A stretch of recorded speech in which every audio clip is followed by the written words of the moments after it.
On our next part, we're looking at the bolt that goes into the side of the engine and the bolt that mounts off the stud of the power steering pump itself. We got a 12 millimeter and a 19 millimeter. Not too difficult. The bigger bolt's a little tight. Next thing's next. We got there's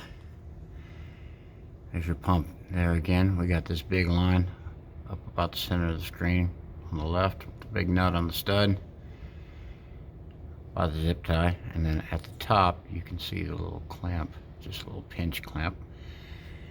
And then let me see if I can zoom this light in.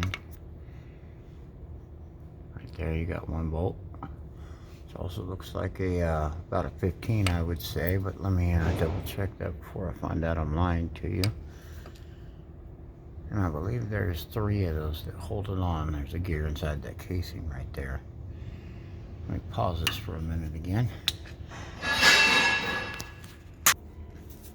And here on the line, we got a 17 millimeter.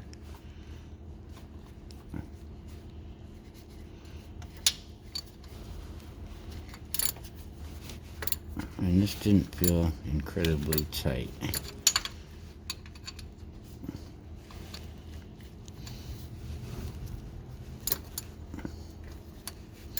Probably a softer style fitting with a seal, I'm sure. And then the other one is a pinch clamp.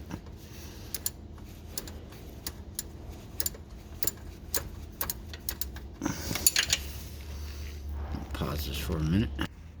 Alright, we got our pump off, power steering pump, and those were two 14 millimeter bolts instead of 15 mil. I told you I would be wrong.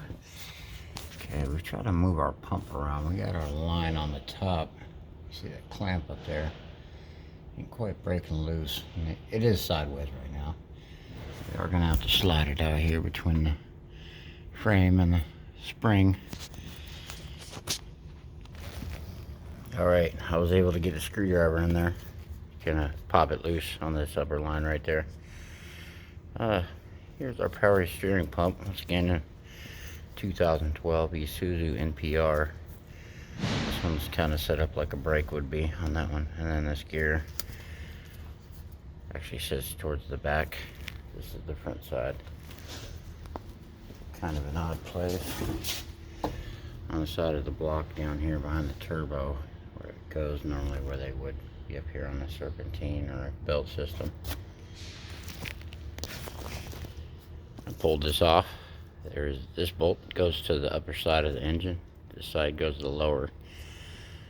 You got 2 lines. Your smaller line, it's probably a pressure, and I'm sure that this bigger one is the return line. And it's routed all the way up to the front, to the gearbox for the steering. But yeah, this one I got a feeling is blown, or has a heck of a leak on the intake side. It's got very aerated transmission fluid, ATF. It's what's used for the steering on these. Well, there you have it. If that helped anybody out, I'll get the reassemble video on this next.